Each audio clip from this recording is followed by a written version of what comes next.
मैं डॉक्टर भामा अग्रवाल राजीव गांधी राजकीय महिला महाविद्यालय भिवानी की ओर से हिंदी की इस कक्षा में आप सबका स्वागत करती हूँ, अभिनंदन करती हूँ। प्यारे बच्चों, आइए आज हम अपनी पाठ्य पुस्तक 8 अर्वाचीन कवि में संकलित राष्ट्र कवि मैथिली शरण गुप्त द्वारा रचित कविता माननी यशोधरा का अध्ययन करते हैं। यह कविता उनके सुप्रसिद्ध चंपू काव्य यशोधरा से ली गई है। जैसा कि बच्चों आपको जानकारी होगी कि यशोधरा कौन है। यशोधरा महात्मा बुद्ध की पत्नी है, जिसे गौतम बुद्ध सत्य की खोज में जाते हुए बिना कुछ बताए हुए सोता छोड़कर चले गए थे। इस कविता में यशोधरा का वही माननीय नारीत्व जाग उठा और उन्होंने अपने इसी भाव को, विचार को नारी की गौरव गाथा का वर्णन करते हुए व्यक्त किया। उन्होंने अपने आप से कहा कि मैं कोमल नारी, लेकिन जिसका पति उसे बिना बताए सिद्धि की खोज में रात्रि के समय निकल जाए तो उसे अपनी कोमलता छोड़कर कठोरता को, मजबूती को, दृढ़ता को अपनाना पड़ेगा।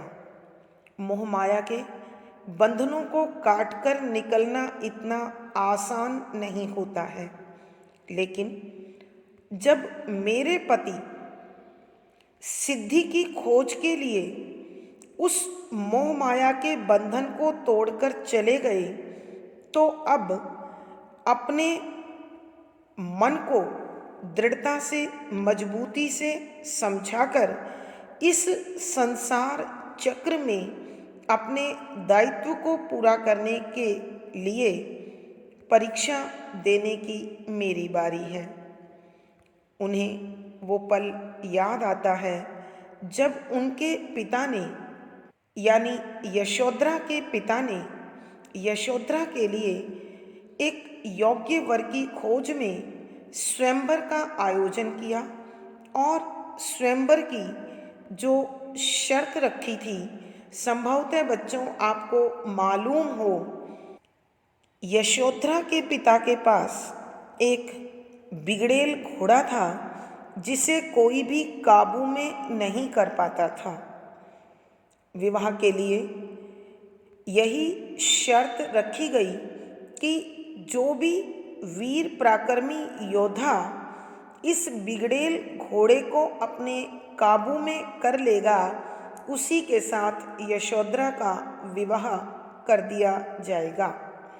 अनेक वीर, साहसी, पराक्रमी राजा महाराजा इस स्वयंवर में आए और अपनी अपनी पूरी शक्ति लगाकर घोड़े को साधने की कोशिश की, मगर कोई भी कामयाब नहीं हुआ। वही बिगड़ेल घोड़ा जैसे ही गौतम बुद्ध उनके सामने आए, वह विनम्रता से पाले हुए हिरण की भांति शांत होकर खड़ा हो गया और यशोधरा के पिता को अपनी पुत्री के लिए योग्य वर प्राप्त हो गया। उन्होंने अपने जमाता की, जवाई की भरपूर प्रशंसा की और उन्होंने धूमधाम से उसका विवाह गौतम बुद्ध अर्थात सिद्धार्थ के साथ कर दिया। विवाह के बाद पुत्र उत्पन्न हुआ और पुत्र की प्राप्ति के बाद भी सिद्धार्थ का मन अपने पारिवारिक दाम्पत्य जीवन में नहीं जुड़ा और वो सिद्धि की प्राप्ति के लिए रात्रि में अपनी पत्नी और पुत्र को त्याग कर वन चले गए। यहाँ उसी घटना का उल्लेख यशोधरा कर रही है और कह रही है कि संभवतः ऐसे महापुरुष के साथ मेरा विवाह ईश्वर ने मेरी परीक्षा, मेरे धैर्य, मेरे साहस और मेरी सहनशीलता के लिए ही किया होगा और मैं अब इस परीक्षा में सफल होकर अवश्य दिखाऊंगी। उन्होंने यह भी बताया है कि सिद्धार्थ संभवतः मेरे शारीरिक सौंदर्य के बजाय मेरी उस आंतरिक खूबी से ही प्रभावित हुए होंगे जो उन्होंने मुझसे विवाह किया। मैं नारी होकर भी अब उन्हें उनके योग्य बनकर दिखाऊंगी और उनके सिद्धि के मार्ग की बाधा न बनकर सहयोगिनी बनूंगी। यहाँ इस कविता में इसी प्रकार के भावों का उल्लेख कवि मैथिलीशरण गुप्त ने यशोधरा के माध्यम से किया है। पद संख्या 3। सभी सुंदरी बालाओं में मुझे उन्होंने माना, सबने मेरा भाग्य सराहा, सबने रूप बखाना, खेद किसी ने उन्हें न फिर भी ठीक ठाक पहचाना, भेद चुने जाने का अपने मैंने भी अब जाना, इस दिन के उपयुक्त पात्र की उन्हें खोज थी सारी, आर्य पुत्र दे चुके परीक्षा, अब है मेरी बारी। प्रसंग। प्रस्तुत पद हमारी हिंदी की पाठ्य पुस्तक 8 अर्वाचीन कवि में संकलित राष्ट्र कवि मैथिलीशरण गुप्त द्वारा रचित कविता माननी यशोधरा से लिया गया है। यह कविता उनके चंपू काव्य यशोधरा में शामिल है। संदर्भ। प्यारे बच्चों, आप भूमिका में जान चुके हैं कि यशोधरा के पिता ने स्वयंवर की शर्त एक बिगड़ेल घोड़े को साधने की रखी थी, जिसे साधने के लिए देश विदेश के अनेक राजा महाराजाओं ने भरपूर प्रयास किया, मगर जैसे ही घोड़े के सामने सिद्धार्थ आए, घोड़ा पाले हुए हिरण के समान शांत विनम्र होकर उनके समक्ष खड़ा हो गया और यशोधरा के पिता को अपनी पुत्री के लिए उपयुक्त वर प्राप्त हो गया। यहाँ यशोधरा उन्हीं क्षणों को याद कर रही हैं और बता रही है कि सिद्धार्थ ने उन्हें अपने जीवन साथी के रूप में जो अपनाया था, उसका मूल कारण यशोधरा की दृष्टि में उसका सौंदर्य, उसका कौमार्य, उसकी सुंदरता, उसकी कोमलता से अधिक उसका आंतरिक भाव, आंतरिक सुंदरता, मन की मजबूती आदि थे। यहाँ इसी बात को उद्घाटित करते हुए यशोधरा कह रही है कि सर्वप्रथम शब्दों के अर्थ। सभी सुंदरी बालाओं में मुझे उन्होंने कि शायद सिद्धार्थ ने मुझे जो अपनाया है उसके पीछे शायद शारीरिक सौंदर्य नहीं था।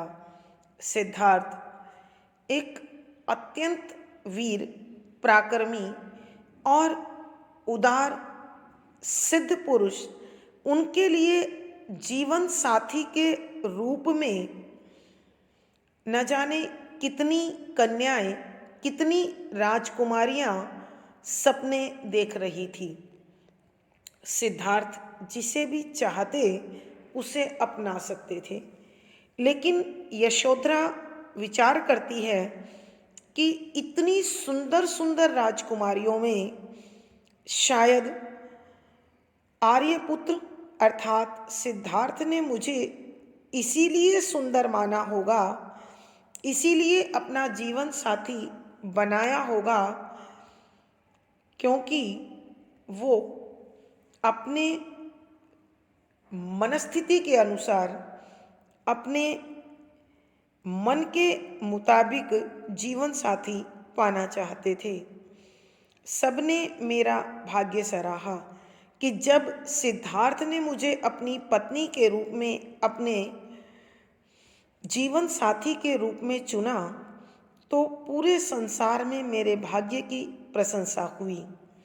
सबने रूप बखाना, बखाना होता है बताना, कहना, वर्णन करना, कि सबने मेरे सौंदर्य का बहुत अधिक वर्णन किया, गुणगान किया और मेरे भाग्य को सबके द्वारा प्रशंसा प्राप्त हुई, क्योंकि सिद्धार्थ ने मुझे जीवन साथी के रूप में चुना था।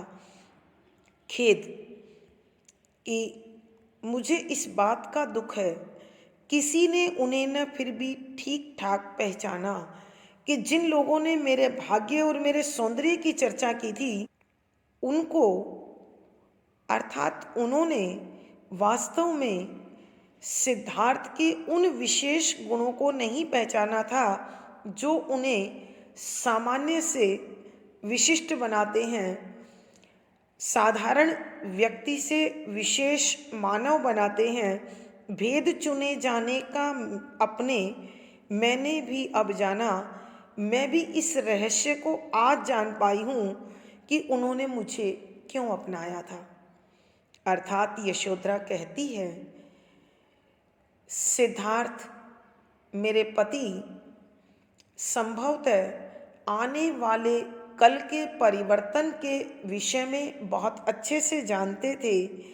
उन्होंने मेरा चुनाव, मेरा वर्ण मेरे रूप सौंदर्य से नहीं बल्कि मेरे आंतरिक सौंदर्य से किया। शायद वो अपनी इस सिद्धि प्राप्ति के मार्ग के लिए एक उपयुक्त, एक सही जीवन साथी की खोज कर रहे थे।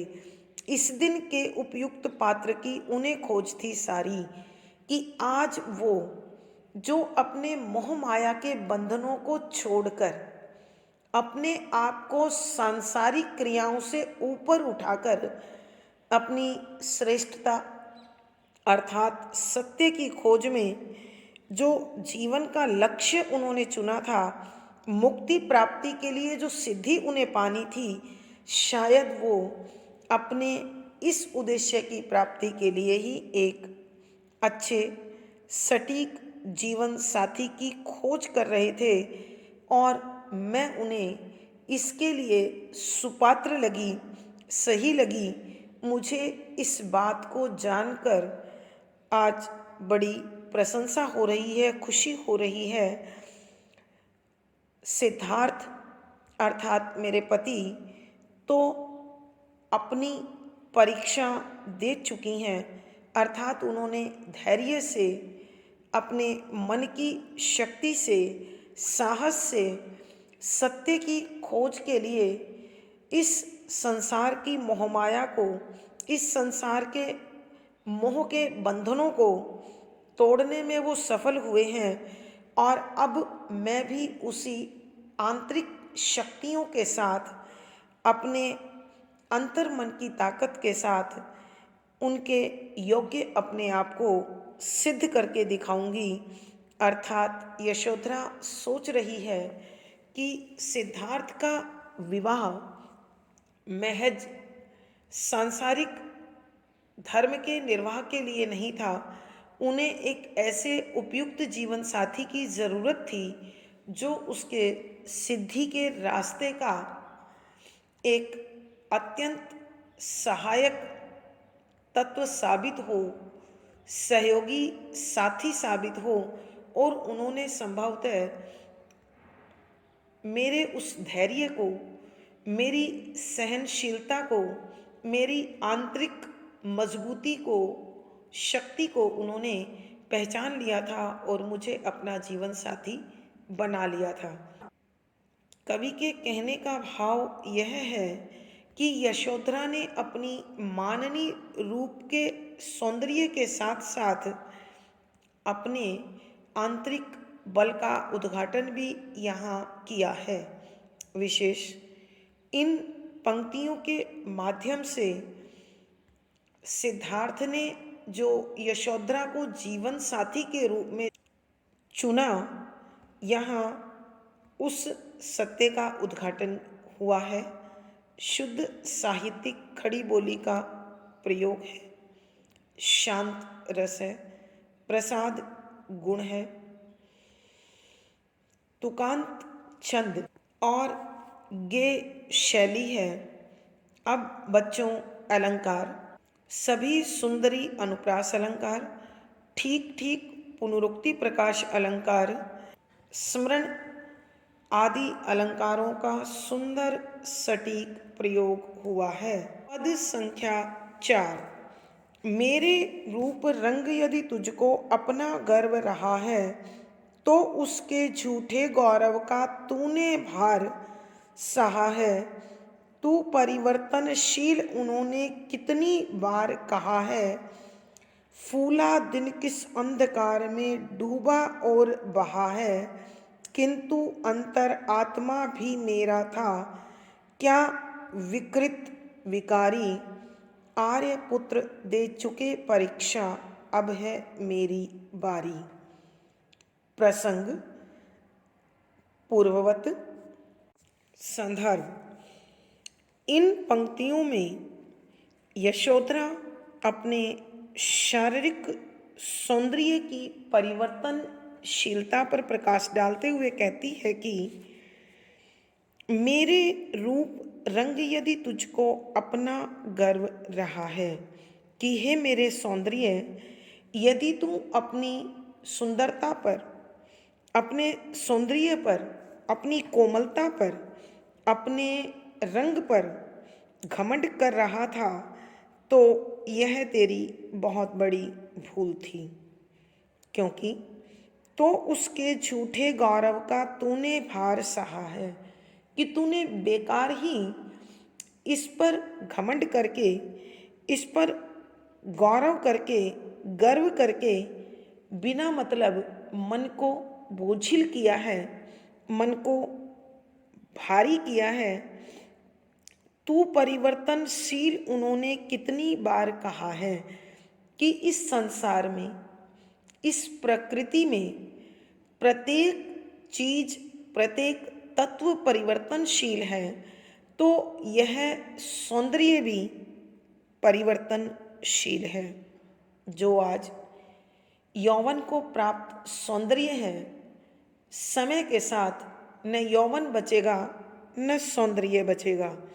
और इस तथ्य को न जाने कितनी बार सिद्धार्थ ने व्यक्त किया है कि जिस प्रकार चढ़ते सूर्य का ढलना तय है, दिन रात्रि में बदलता है, ठीक उसी प्रकार मनुष्य का सौंदर्य भी एक दिन ढल जाता है, नष्ट हो जाता है, समय के प्रभाव में आकर धीरे धीरे कमज़ोर पड़ जाता है। तो यह शरीर मानव के मन की सुंदरता के साथ, उसकी आत्मा की शक्ति के साथ पहचाना चाहिए, न कि उसकी बाह्य सुंदरता के साथ। फूला दिन किस अंधकार में डूबा और बहा है, कि कौन ऐसा है जिसने उगे हुए दिन को, खिले हुए दिन को हमेशा खिला हुआ पाया हो। अर्थात कवि कहना चाहते हैं कि वही खिला हुआ दिन एक दिन रात्रि में डूब जाता है और फिर नई सुबह आती है। ठीक उसी प्रकार मनुष्य का सौंदर्य भी समय के प्रभाव में आकर विकृत हो जाता है, समाप्त हो जाता है और जीवन में शक्ति, सुंदरता आदि का धीरे धीरे क्षय हो जाता है। किंतु अंतर आत्मा भी मेरा था क्या विकृत विकारी। यशोधरा मन ही मन सोचती है कि क्या मेरी आत्मा भी, मेरी आंतरिक शक्तियाँ भी, किंतु क्या मेरी आत्मा भी मेरे शारीरिक सौंदर्य की भांति परिवर्तनशील थी। क्या वहाँ भी अनेक प्रकार के विकार, दोष मौजूद थे। अर्थात यशोधरा कह रही है कि मेरा सौंदर्य क्षणभंगुर था, नश्वर था, नाशवान था, मगर मेरी आत्मा में किसी प्रकार का कोई दूषित भाव, कोई विकार, कोई दुर्भावना नहीं थी। तो हे आर्यपुत्र, आप तो अपनी परीक्षा सिद्धि प्राप्ति के लिए वनगमन करके दे चुके हैं, लेकिन अब मैं अपनी आत्मा की शक्ति के सहारे धैर्य के साथ अपना जीवन बिताऊंगी और अपने आप को आपके योग्य सिद्ध करके दिखाऊंगी। कवि के कहने का भाव यह है कि बेशक इस संसार में नारी को सिद्धि की बाधक माना गया हो, परंतु एक उच्च चरित्रवान, उदार और धैर्यवान नारी सिद्धियों की वास्तव में जन्मदात्री होती है, सिद्धिदात्री होती है। यहाँ यह तथ्य उद्घाटित हुआ है विशेष। यशोधरा ने अंतरात्मा की शक्ति को तथा यौवन और सौंदर्य की क्षणभंगुरता पर प्रकाश डाला है। शुद्ध साहित्यिक खड़ी बोली का प्रयोग है, शांत रस है, प्रसाद गुण है, तुकांत छंद है, गेय शैली है। यहाँ अनुप्रास, मानवीकरण, संबोधन, उदाहरण, प्रश्न आदि अलंकारों का सुंदर सटीक प्रयोग हुआ है।